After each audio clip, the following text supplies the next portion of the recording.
पूजन भावे वाळिन म्हणे नावा त्वमेव माता पिता त्वमेव बंधुश्च सखा त्वमेव विद्या करुणं त्वमेव सर्वं मम देव कायेन वाचा मनसेन्द्रियैर्वा बुद्ध्यात्मना वा प्रकृति स्वभावात् करोमि यद्यत् सकलं परस्मै नारायणायति समर्पयामि अच्युतं केशवं रामनारायणं कृष्णदामोदरं वासुदेवं हरि गिरिधरं माधवं गोपिकावल्लभं जानकीनायकं रामचन्द्रं भजे हरे राम राम राम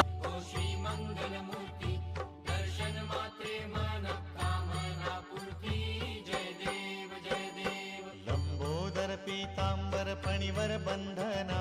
सरळ सोंड वक्र तुंड त्रिनयना दास रामाचा वाट पाहे सदना संकटी पावावे निर्वाणी